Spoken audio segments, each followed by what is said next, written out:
Hi, everyone.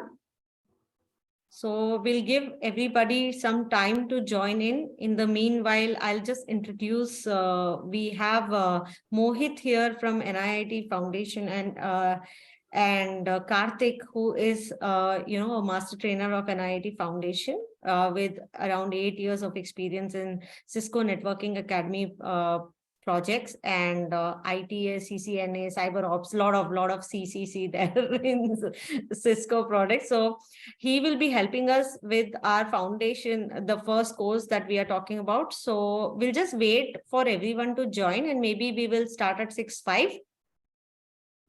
So the chat is open. I hope all of you are able to access it. I have checked, it's accessible. So hi, Karthik, I'll just pass it on to you from here. Yeah, sure, ma'am. Sure. Yeah, and before that, once people join, I just have an announcement for this group alone. I'll just make it and then I shall pass it on. I mean, you can share your PPT in the meanwhile.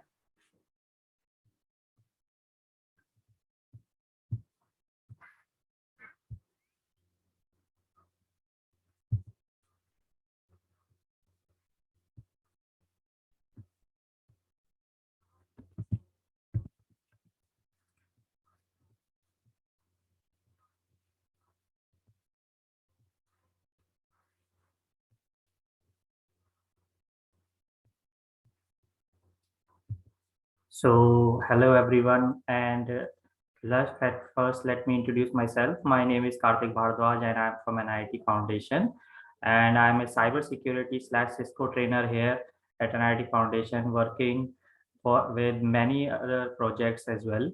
And today we are here today with the workshop related to the need for cybersecurity, like why cybersecurity is needed for everyone else. And in today's world, since everyone is so connected with the digital age and everyone is connected to the internet, everyone has a smart device, even not just the technical persons nowadays, even with your families, the elderly people who are no do not have a background in IT, use the smartphone. Even the small children, even the normal telewala also have a smartphone, right? So for that purpose, there is a lot of attention to all the scams and frauds that are happening also. So that's why this knowledge of what cybersecurity is and what are the different types of threats and what are the different types of attacks are also happening, this workshop is conducted so that you all can get to the knowledge of what we can do at a personal level as well, and what are the different techniques and organization uses, and what are the different concepts and technologies we can use to make ourselves more secure. So we will start soon with our session of this first chapter, because this session will be conducted as we have instructed you before also. I think this session will be conducted in over multiple days with all the different modules that we have. We will take it step by step. First, we will get to know what is cybersecurity, why do we need it, what are the different threats, and then we will, as we will move forward, we will get to know different types of attacks. We will get to know what can we do at a basic level, and then what can we do at an organizational level. So we are just waiting for a few more participants to join with us, and then as soon as I receive the go ahead from Anjana ma'am, I can start. Thank you, Karthik. I just thought we'll give people some time to join in, because this is also, these are people who are professionals, Karthik, for your information, and they may not be, they may be freshers to cybersecurity, but they are definitely experienced in some other domain, or they have some other experience. So hence they would like to, learn this particular course, Introduction to Cybersecurity, pursue it and take a certification is what is the goal of this particular cohort. And thank you, like you gave a planner for the whole, till the end. We have a special announcement for this group, that we will be conducting a special assessment support. If you block your assessment now, and I'm putting the assessment link, so all you need to do is block it, as in pay for it, and then this is the only price that you pay in the entire course. for the course, a payment for the assessment. So pay it and keep it. You don't have to take it now. We will do an assessment support before you take it. And for that, Karthik, I mean, Mohit is going to take it this weekend. And Karthik has also, promised he is going to take the assessment, and then we will do an assessment support for everybody who has booked the assessment. So guys, please book the assessment now, so that, you have a set timeline in mind to finish it. Right? I have just put the assessment link. It is directly accessible. And the course is something we are supporting you with. The course is actually, some people have already finished it also, Karthik, in our cohort. They have in fact shared, the final certificate from Cisco. But this is also to take everybody together. We have paced it in such a way that if somebody is lacking behind, they can come and catch up. Yes. So maybe we should start, Karthik, because in the interest of time for people who have joined. Sure. So I'm just going to share this screen again with the actual slides.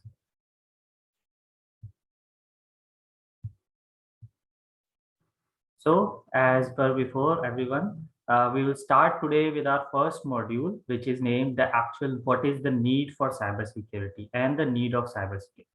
So to understand the need for cybersecurity, first we have to understand actually what we need to protect. All right. Unless or until we know what are the assets we have to protect, then we cannot understand the cybersecurity. Let's take a scenario, for example. Okay. Like if somebody were to come in front of me and tries to stab me from the front, if I know that yes, the knife is coming, I can block it or dodge the attack. But if I don't know if somebody is trying to stab me from the behind, I don't know where the attack is coming from. I don't know what to protect. I cannot be able to block the attack or protect myself. So the same thing, if you need to understand how to protect, first you need to understand what we need to protect and what are the different types of attacks. So the first thing you need to do is you need to understand how important data is in today's world. Okay, gone are the days where everything was done with cash. I have seen like 10-15 years earlier, people always used cash for everything. And every time you go to shops or you loan your money to some friends, everything was done with cash. You go to banks to withdraw money, deposit money.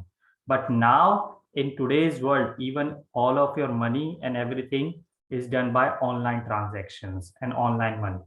Believe me, if I got a salary this month, I have never in this entire month even taken out my salary in the form of cash. The entire time I can just order everything at home. If I want to pay someone my money, I can just do it through the UPI apps and everything. So data is very much important nowadays. Yes. So in that case, personal information is very much necessary, because in that personal information, your name, phone number, Aadhaar number, driving license number, these kinds of information are very much necessary for you to protect, because ultimately we all want to protect our money and we all want to protect our family's safety. So all of that information, all of that data and money is now linked with our Aadhaar information, linked with our phone numbers, linked with our email IDs and everything. So it becomes very necessary for you guys to understand, for us to understand, that personal data needs to be protected. Either it should be it would be an offline data, like your Aadhaar number, your PAN card number, your phone number, your anything that you have in your purse, or it can be an online information such as your email IDs, your official email ID, or your passwords, or your Twitter link, or your profile ID. So that is what's important for us to protect. Okay, your personal information has to be protected and it cannot be shared with strangers. Like I have seen in today's world, if somebody comes to our door, we have, as a human being, we have you can say a trusting nature in some kind. Like if somebody comes to our door and asks for some information, like we have come from government, we are taking census, we don't think twice about giving our first name and last name or number to that person, but we should. Okay, it is our basic human right to ask questions like who are you, what proof do you have you are from the government and such. Then and only then, if you fully trust the person, you give that person your personal information. And this personal information is not just related to the information that you have on your personal, you can say, individual self. This personal information, personal data spans throughout your medical records, throughout your educational records, or your employment or financial records as well. Like if you go to a hospital nowadays, what happens in this digital age, when you go to a hospital due to some emergency, all of your information such as your blood group, what type of diseases you have, what medicines did you pay for, everything is entered into the system, so that whenever you come again, or if you want to use the help of an insurance company, you don't have to fill out one form after another form after another form. All of that information will be transferred directly. So for that purpose, you need to understand that you are providing this hospital your personal information and your health information. So you have to trust that institution, whichever hospital you are using. Do not just use hospitals and give them information regardless. So make sure whatever education institution or medical institution you are giving your self information, you trust them at a level that yes, I am trusting that organization to protect my information.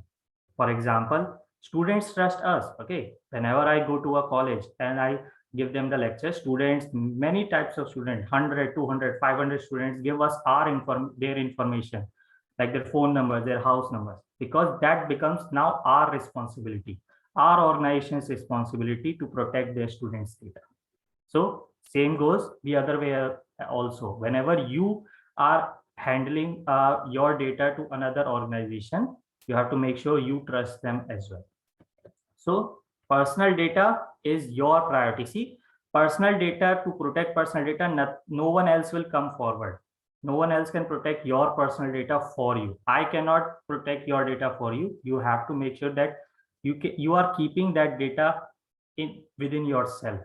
Okay, you are not sharing it to anyone else, because what happens with that personal data is that this personal data is used as a target for the bad guys and criminals to create multiple accounts. Sometimes people ask me like, Karthik, they will ask me this question, Karthik, how do these scammers and frauders get our phone numbers so that they send me fraud mails or call me with a scam and such? Where do they get our numbers and such from? They get their numbers, they get your numbers from these types of things. Wherever, like for example, you might have some documents in your house. Now after 2 3 years, those documents have become useless, you decide to throw them. Okay, you decide to throw them, but your information, your house information, your phone numbers, your name, your organization information might be written on those documents. That has now been thrown into the dumpster, and attackers attack these dumpsters to find out that information. They have created a list containing of 100, 200 people, thousands of people that they call to scam now, right? So that's how they target your personal data for to get your money, and use that personal data for any kind of benefits such as long-term benefits, create credit card accounts, access to file for a fake tax return, or to obtain loans and such, right? So this is very important, that your personal data should be protected as to not become a target. Then we come to the organizational data, because at a personal level, I am secured about my personal data. But what does an organization have to protect? An organization has to protect traditionally three types of data. First is called personnel data. Make sure you remember the term. This is not personal, this is personnel data. So personnel data is that whatever employees or staff members are working within an organization, all of their information such as employee agreements, offer letters, payrolls, they are to be protected, right? And typically, as you might understand, personnel data is protected by an organization's HR department, the human resource department.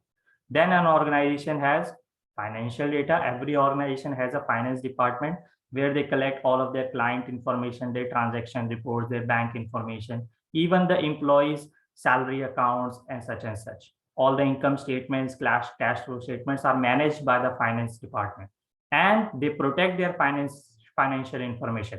I am working in an NIIT Foundation and I am a trainer. If I go to my finance department and ask for some employees cash flow statements or account number, they cannot give it to me directly. Okay, there is a certain authorization process to go through. That means, yes, my finance department is protecting the financial data.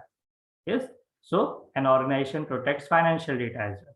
Then comes the third party, the intellectual information, and that is the, you can say, seed of an organization that is most important to protect, because it contains our patents, our trademarks, or any kind of trade secret that an organization has, right?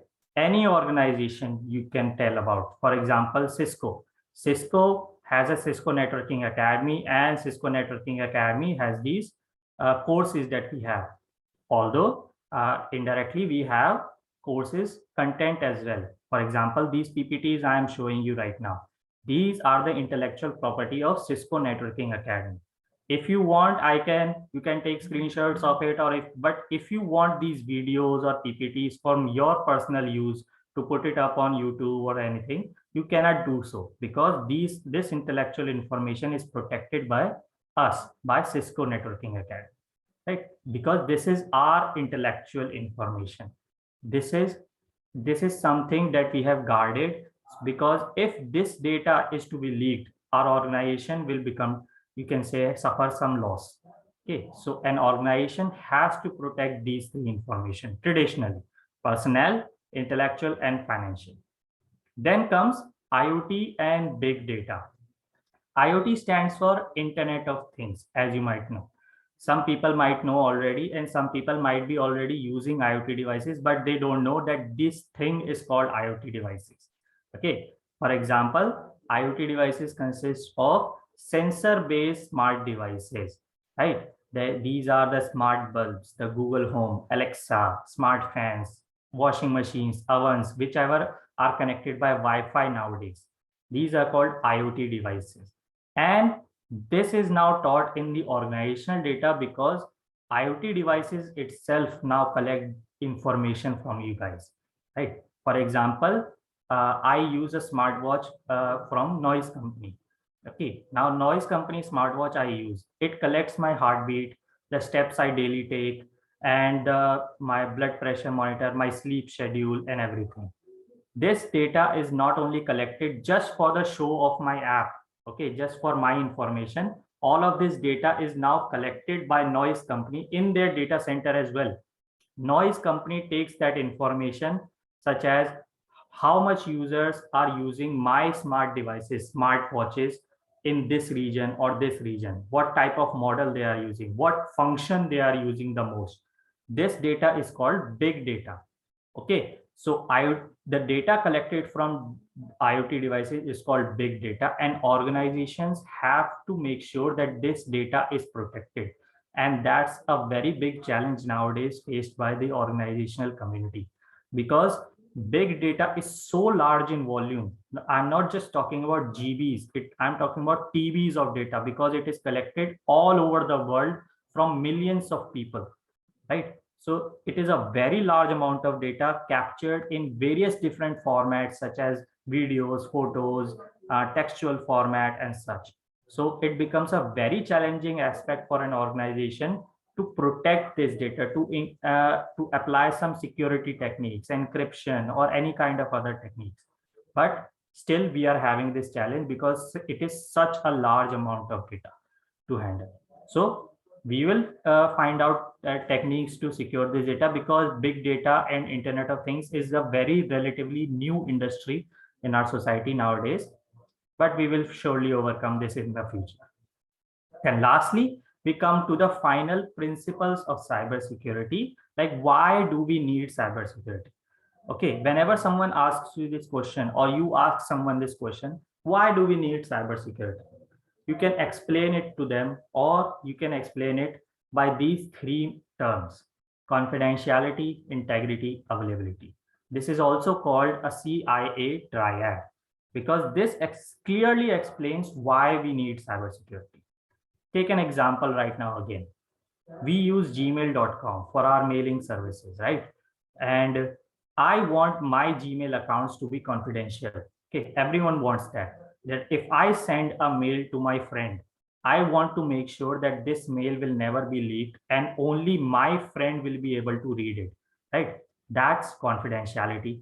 Then I want also the assurance that if I send a mail to my friend, that mail will never be tampered with in between the transition. Okay, if I send him that tomorrow is your class, then my friend will not get the message like tomorrow's class is cancelled or something, yeah, goodbye or something, right? Because I want the assurance of integrity that my data will always be accurate. And lastly, whenever I want to send the mail, either it is in the middle of the night or in the middle of the day, whenever my Gmail server will be accessible to me, right? That is availability. So all three purposes are being assured to me by gmail.com. Gmail give me assurance of confidentiality, integrity, and availability. So that means Gmail has implemented cybersecurity on their side so as to provide this service to their clients and their customers. Like that is why we need cybersecurity to so as to provide this facility to any one of our connections, or if we want at a personal level ourselves. That's the main concept. That's the topic we started from today. The main title heading: why do we need cybersecurity to achieve this CIA triad? Right. Then we come to the different types of threats that they are available. So to achieve this cybersecurity, why do we need to achieve this cybersecurity? Because there are different threats for this confidentiality, integrity, and availability. What are the different threats out there?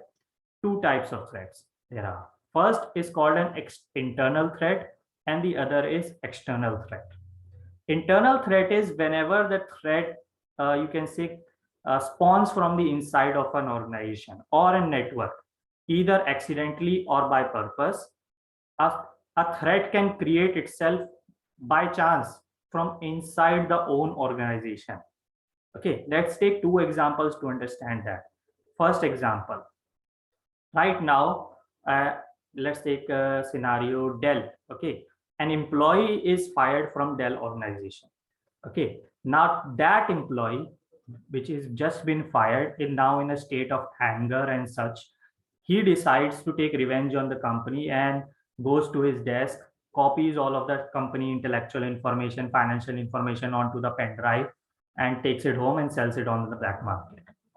That creates a threat, an internal threat, which is far more dangerous than an external threat, because that employee which copied the data had direct access to the server. He didn't have to fight any securities. He didn't have to fight any antiviruses or access control, anything. He had direct access to the servers and copied all the information.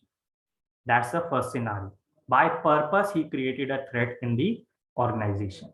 The second example, I say this example to all my students every time. Okay, like for example, if you you are traveling through a bus or you are traveling through a rickshaw, you suddenly find a pen drive lying on the ground.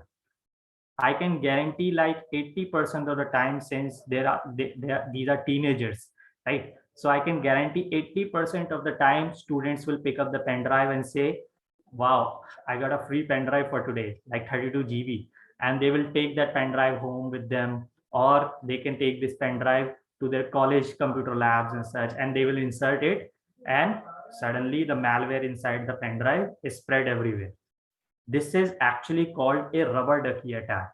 Okay, attackers and hackers, by purpose, they spread these pen drives around hotspots of area where many people will travel, so that out of 100 people, they know that at least one person will pick up the pen drive, and through that, the attack or malware will spread onto the network.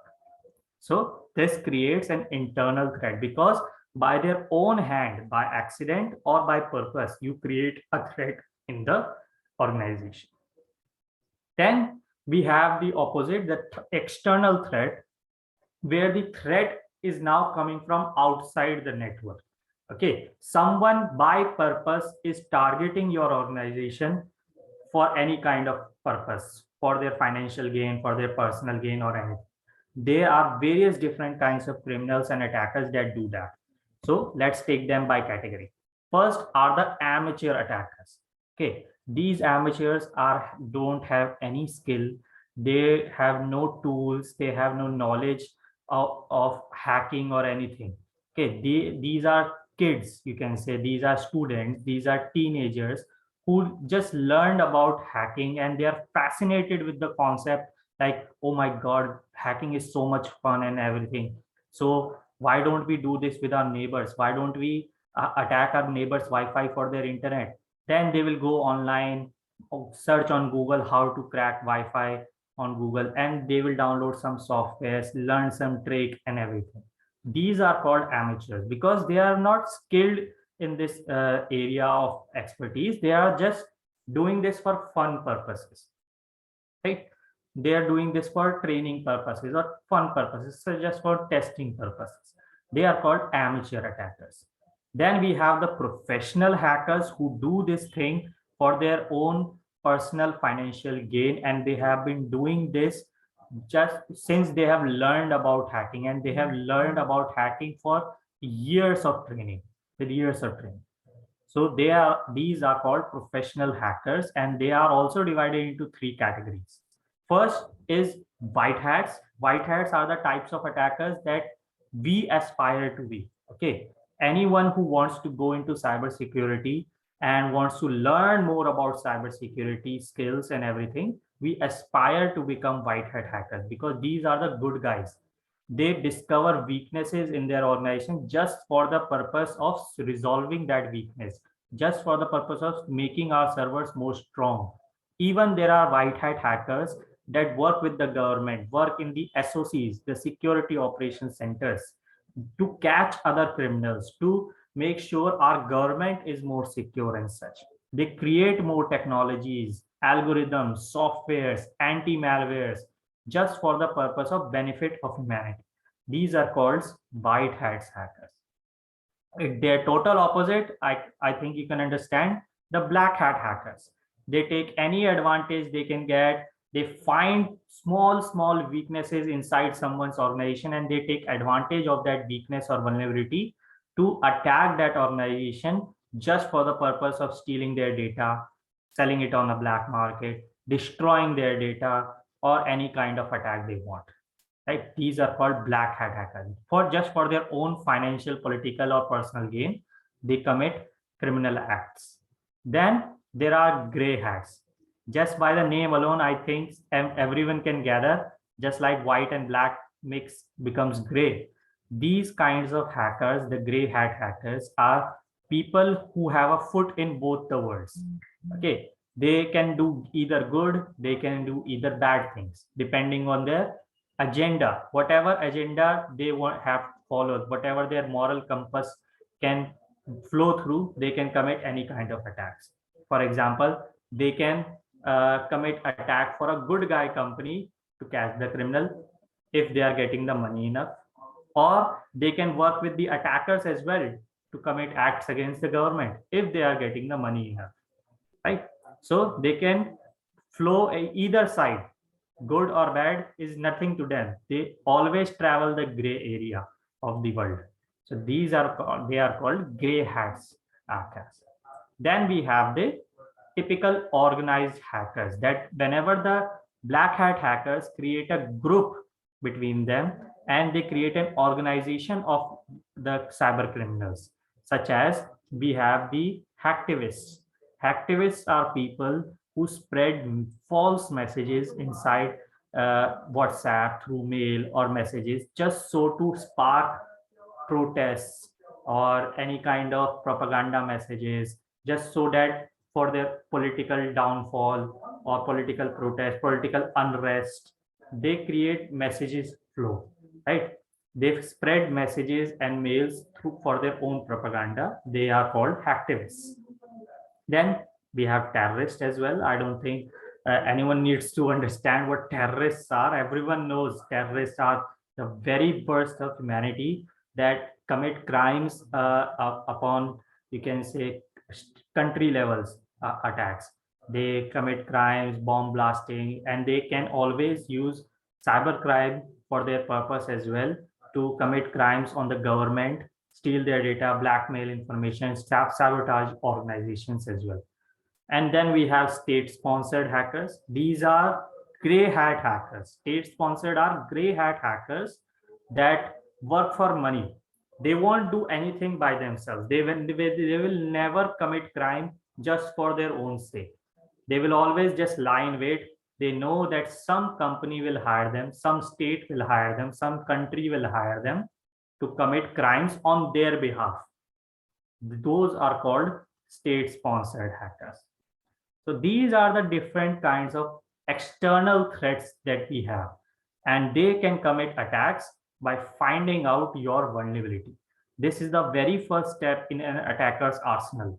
Okay, an attacker cannot just, yeah, this is my target, just attack him. No, not like that.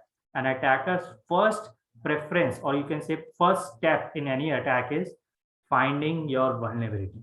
And that we will also discuss about in the next module. Then we come to the biggest threat of all nowadays, that is cyber warfare, right? This is not regular warfare. I know that everybody must have heard recently about the Russia-Ukraine war. So that is real warfare where soldiers, tanks, and governments were fighting each other, and everybody in the world knew about it. But cyber warfare is the, you can say, spy stuff, industrial espionage, or state level, country level espionage, where every some country is attacking another country by the use of this internet technology, right? For example, there was a if we were to take example, there was a real life attack in 2010, I believe. In 2010, there was an attack on Iran's nuclear enrichment facility was attacked with a malware called Stuxnet. Okay, what that malware did in that time, there in that nuclear enrichment facility, there were uranium enrichment centrifuges, and that malware stuck itself in the coding such way that those centrifuges stopped working at random times. Okay, and this attack went on for 2-3 years, not just like 1 month and done. Okay, this attack was done on the nuclear facility. They fought it out and removed it. Again this attack came, and this back and forth went on for 2 to 3 years. And after which, when Iran tracked it down, who sent this malware, they found out that it was an attack, it was a cyber warfare attack from the NSA, the US. Okay, so this is what can be happening even right now. Nobody in the world would know about it, because only after when tracking is done and only after news broadcast has been done, we know that this attack was happening long before we ever got to know about it. So even right now, India might have been attacked by cyber warfare, but no normal citizens will never know about it, because of one thing: either we are even not attacked, or our cybersecurity specialists are too much advanced and they repel every attack.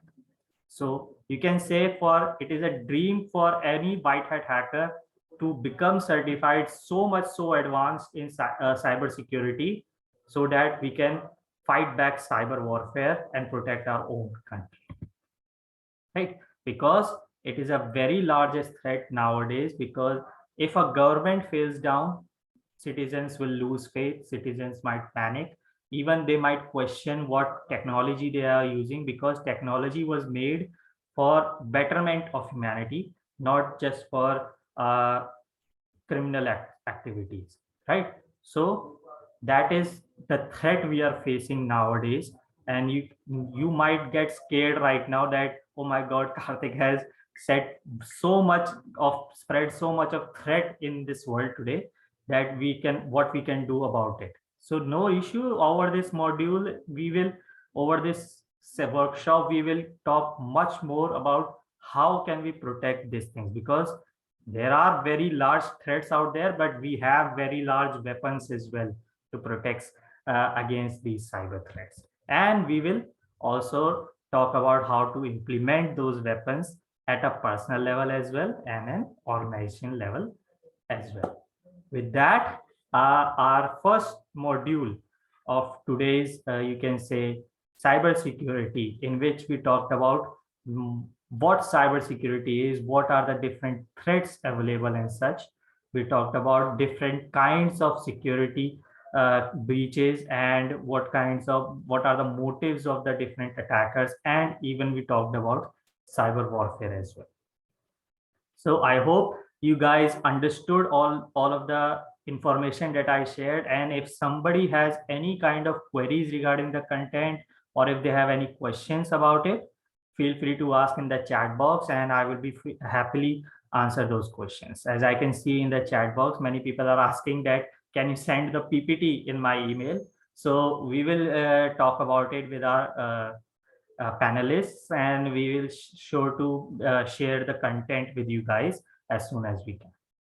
Okay. Yeah, Anything so else? I think Karthik, so I would like to address this part where a lot of people are saying, please share PPT, please share PPT. Number one, this session is recorded and it will go on YouTube soon. Secondly, all the content that Karthik has shared is actually a part of the first chapter or module 1 of the introduction to cybersecurity, which actually we are covering. So the reason why we are doing it is to help and support people. At the same time, we wouldn't like you to be accustomed to that format where either ways you'll have to read through it, if it is PPT or the chapter. So that's the reason we are covering it, is to just as a support. And so it's this recording is going to go on YouTube. After we have recorded it, we will put maybe we'll put all session together, or maybe we'll put this one first.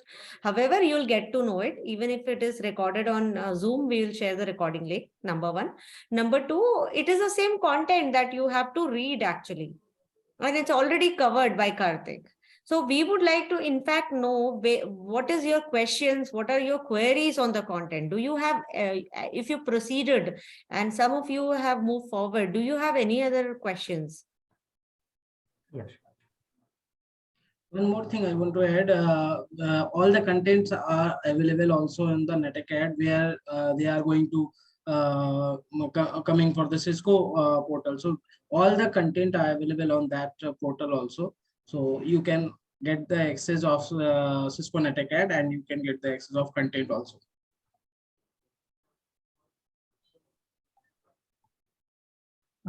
Someone is asking also a question regarding the content.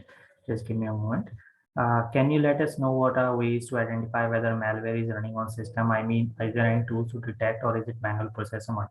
Yes, there are ways. Okay, so there is a way to find out that if a malware is present in our system.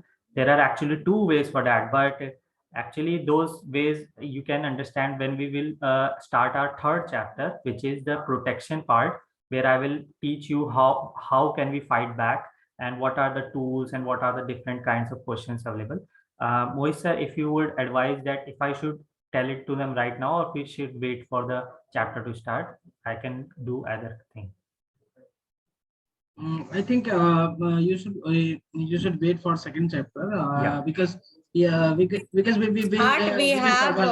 Karthik, we have around we are till 6 to 7, right? If there are no queries, maybe you can move forward, and in that way we will do assessment. We will do something else maybe, and so because these are initial chapters, we can go quickly.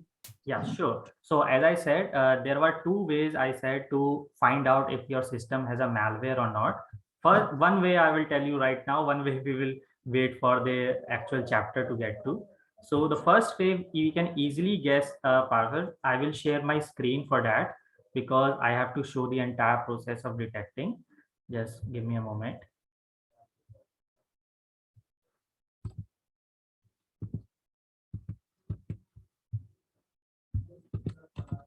So I hope my start menu and the computer screen is visible to everyone, right?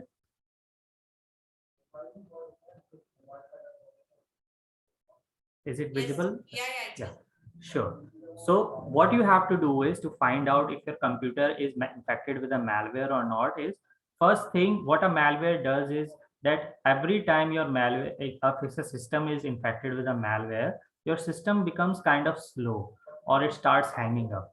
That's because the malware is running in the background. It takes up too much of your CPU space, too much of your RAM memory for the computer to work very fast. And to find that out, which program and which kind of software is taking up this memory, you need to go to your task manager. So open up your start menu and just type in the search bar task manager. And if you go to your task manager, it will open up an module just like this. Here you can see that if this is my PC I'm talking about, my currently my 40% or 47 average 45% of my CPU is used up right now, and 74% of my memory is used up right now. But that is not that low, not that high, because I am using very so much programs such as Zoom meetings, PowerPoints, browsers, WhatsApp, and on the background my updates are also going on, so and so. But if only you are watching YouTube videos and your CPU's percentage goes up to 100% or 90%, then that means your system is infected with a malware. You can find out which program is using very high much of my CPU and then click on it to end it. Okay. If it is a trusted program, that means it might be a trusted program. If it is a program you do not recognize, that means it is a malware. Okay. So that is the, you can say, steps you can use to find out if your system is infected with a malware. What is a threat scenario? Can you please add a real life example to that? So a threat scenario, you can say, Jayanti, is, for example, in colleges or even in some organizations, like let's take a real life scenario in NIIT Foundation. Every employee is instructed, and even in our laptops, YouTube website, Facebook website, many of the websites we can go to are blocked. Why? Okay, why does the IT administrator hate us so much that we are not able to use YouTube, cannot go to the Facebook website or anything? We are, you can say, knowledgeable, certified foes. Even though we are certified and knowledgeable and qualified, we cannot go to that because they create a threat profile. Even by some accident, if we click on a link, like you are opening up Facebook accounts and even by accident we click a link, that link will take you to an unknown, maybe possible malware infected website. Through that malware can be inserted and spread to the entire system, and that system can be spreading the malware to the entire network even, right? So that can create a threat scenario for you guys. So that's how you can explain it with a real life example. Okay. I'm just reading the chats for any other queries. And someone has written, assessment is more application based or anything. Yes, the assessment will be, I think, online. You can use any web browsers to attend your assessment and cover your assessments. So, Karthik, I see a couple of people raising their hand, and maybe I can ask them. Viresh, Sure. I see your hand raised. So could you unmute yourself and ask us what is your query?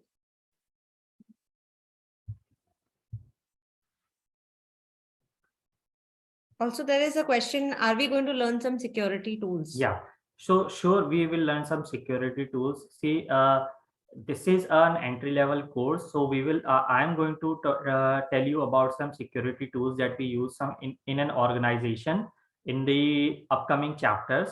So I can assure you, in the chapter number 4 we have the tools that we use in an organization to protect ourselves, such as routers, IDS devices, and NetFlow devices and such. So we will talk about that in the upcoming modules.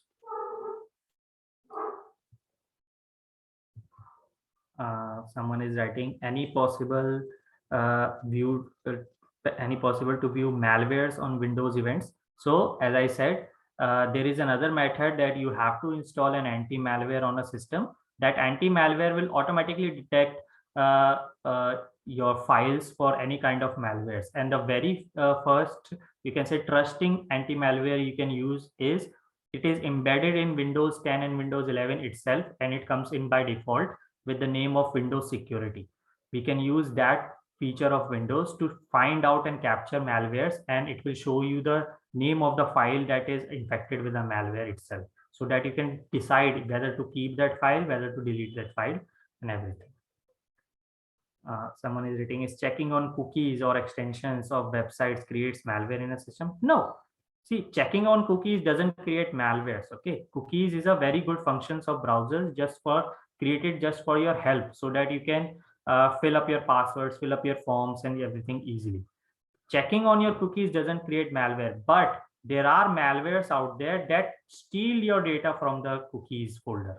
Okay, so it is totally a different thing.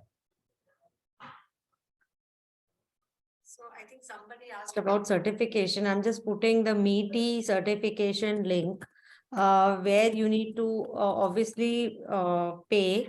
And once you pay, we will support you with assessment. That's soon. We would like you to cover more topics, and then we'll support you with assessment, but block your assessment so that we can plan the support session. Okay, there is some questions. What it will be touching on international standard like IEC, NIST, etc. Yeah, sure. So, if you're talking about IEC and NIST, these are standards that are related to networking, and we will be touching some topics that are related to them. But I don't think.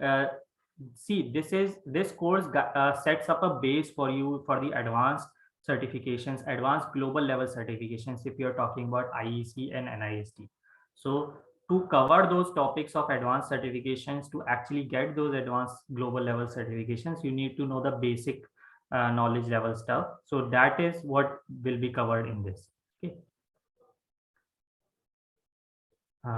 Suppose my antivirus detected threat and cleaned as well, but how can I investigate? Means how can I backtrack to the information, when, how, and who spread this threat within system using USB or DB? So a very good question, Ulhas. Suppose your system was infected with an antivirus and he cleaned the entire system.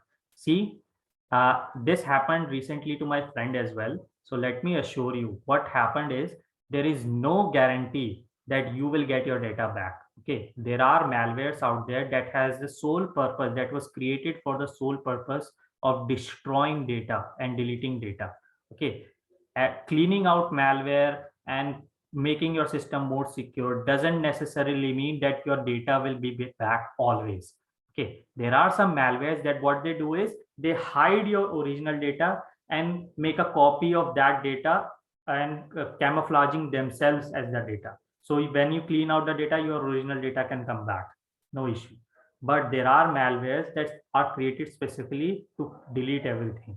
Okay, even if you clean out the malware, even if you remove the malware and make your system the most secure system in the world, again, it doesn't mean that your data will be back. That's why I'll always advise that you should always create backups in your system. You can always copy your important information into a pen drive and store that pen drive anywhere else, so that in this case you can recover your data back. Okay. Can we learn something about DMZ and firewall basics? Exactly, you will learn about DMZ and firewall basics, but as I said, in the further module. See, there are further modules and there are further classes and trainings will also go on. Okay, this is not the final day. If I teach everything on the first day, I don't think we will need any more workshops and everything, right? So yes, we will learn about DMZ and firewall basics in the further modules. Could you please explain how checksum is used to maintain integrity? Great. So checksum is used to maintain integrity of data packets. It is you can say topic of networking. It is taught exactly in CCNA. So what happens is whenever your data flows in a network, it is divided into many smaller packets. Okay, and each packet is embedded with a checksum. A checksum is like a coded word, you can say. For example, the first packet will get a coded word 0x3. Okay, on the receiving side, that 0x3 will be checked on that data packet to make sure that this data packet is the exact same data packet that was sent from the sender side, from the source.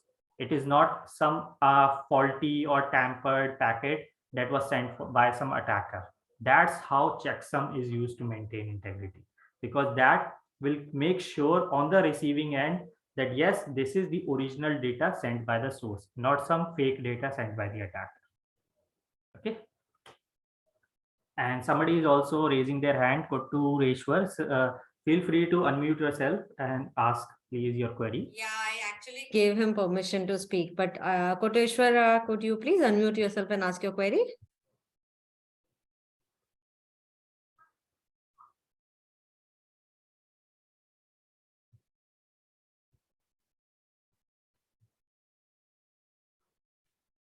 If there is some issue. Okay. Hello. Yeah. Can you hear me? Yes, yes. Yeah, my question is already answered in the chat box. Okay, okay. So no Okay, issue. thank you.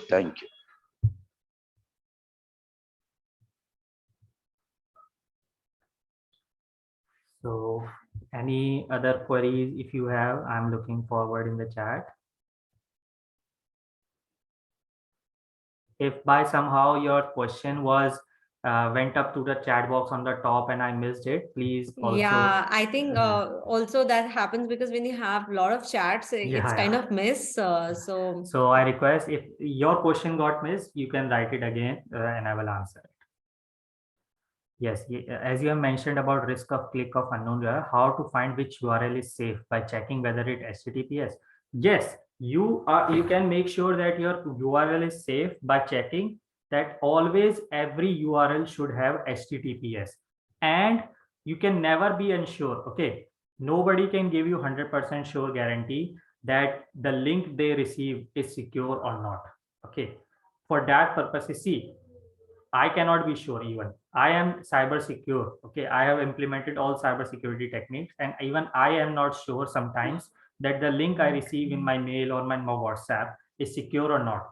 But we have a solution in place so that we can be, you can say, tension free about this, that either it is fake or it's true. It doesn't matter to us, because with this solution, no one will be able to steal my information through this URL.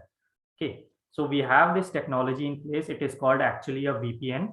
I will let you know about this technology and how to implement it and how to use it in further modules, exactly in the chapter 3. Someone is asking, I've got what benefits even if we purchase high cost software licensing to protect cyber attack. Okay, so see, there is a benefit of using a purchase software instead of a free software, because the free software will always have bugs and ads inside of it. Okay, the one thing that companies and corporations do by providing free software is that they embed advertisements inside of it, and through the loss of funds on everything, they don't fact check or anything like that, their programming code and such. So there is a very high chance in free softwares that that software might contains vulnerabilities that an attacker might exploit. So that's why the paid versions, the high cost softwares that we have, and even anti-malwares can be used, because they have the funding, they have the resources to use bug-free codes, and they don't even implement advertisements so to create an adware situation as such. Okay, so that's the benefit you can get. Can you give us the training schedule and the process on how to get certified on introduction to cybersecurity? Sure. See, the training schedule is, today we covered the first module, first chapter of introduction to cybersecurity. We will go through this 4 more days, and we will cover each module in 4 days, so that to cover the entire content.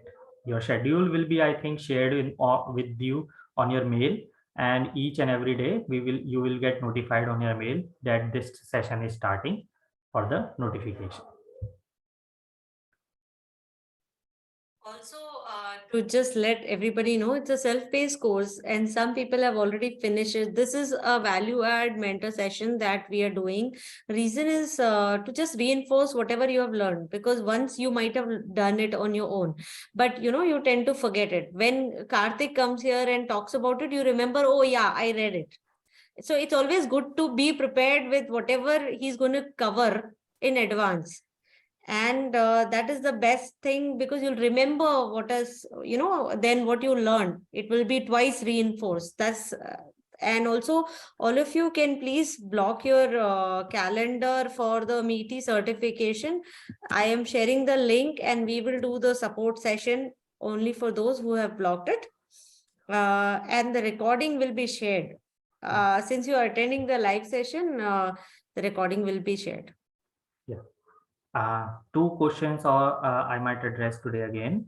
Someone is asking that we have come to know that Truecaller is stealing our data, sending loan ads, etc. after some time. How can we stop? Simple. Uninstall the Truecaller app. It is not necessary. Okay. And other thing, if you are suspecting Truecaller of this, there is an option. You can go into your mobile settings, the app settings, and you can disable permissions for Truecaller app. I use Truecaller app only for one purpose only, to find out the caller ID of a number if I search to it. But otherwise, I understand that Truecaller app has many advertisements, and I hate it when I am going to call someone and suddenly this pops up, this ad pops up. So what I did is I go into my app settings and I disabled everything: location information, camera information, keyboard information, call information, message information. Every permission I have disabled, and I only use Truecaller whenever I want to search some number. That's it. You can do that. Okay, if you want Truecaller facilities without ever, you can say, bothering you. And lastly, there are various types of antivirus tools for mobile. In which type OEM product like McAfee Quick Heal, which is to be selected whether Quick Heal Total Security is good. Yes, Quick Heal Total Security is very good. Okay, there are some branded such as McAfee, Kaspersky, Quick Heal. You can use either one of them. They are all good in my opinion. Okay, you can use either one.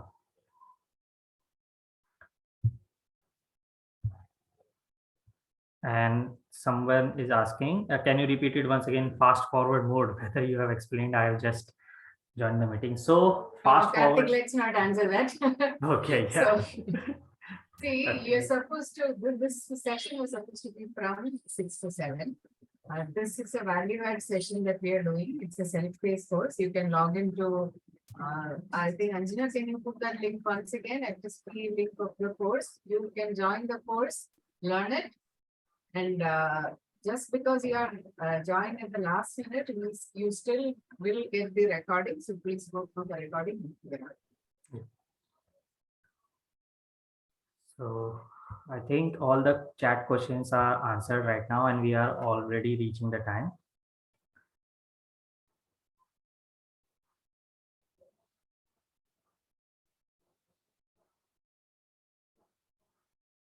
So any other queries we have? I will take one more query with anyone. Also upload the link to the course. Just give me a moment. Yeah, so as we are wrapping up, one quick overall what is the plan? FutureSkills Prime is a Ministry of Electronics and IT funded course to make India digital talent hub. There is incentive for the courses that you purchase here and take assessments. Well, if you clear the assessment, you will get NASCOM and Ministry of Electronics and IT certification. What we are doing right now is there is a festival discount, the festival offer that's running on the platform. So if you complete a certification in this period, you're going to be counted for a lucky draw with a lot of goodies coming your way. So we are helping you clear a certification as soon as possible. Right. So cybersecurity is one of the courses that we are doing, and these sessions are support sessions for you to clear the MEET certification. So go through the course, come prepared, and if there is enough, that's why Anjana is saying if you purchase the assessment today, which means that you're going to take the assessment sooner, we will have an assessment support session as soon as possible, so you can still get covered under the festive offer also. Okay, so that's the plan overall.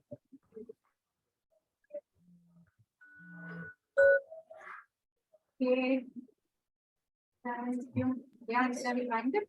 Yeah, so thank you everyone for joining in. Thank you, Karthik, for being so patient with queries and trying to answer everything possible. We will meet for the second module by then. We expect people to come prepared actually, so that it is kind of a reinforced learning. I put the link to the course. I hope all of you are a part of our WhatsApp group where we discuss things. You can join it if you aren't. So I'm just sharing that as well. If you are not, you can join our group, and we would like you to finish this, certification sooner, and hence we would like to support you in that. So just register yourself for certification, and we'll support you in clearing it. Don't worry. Thank you. Thank you. Thank you, ma'am. Thank Thank Karthik. you. Thank you, Thank you, Mohit. everyone. Thank you. everyone. Bye. Thanks, Bye. Shweta.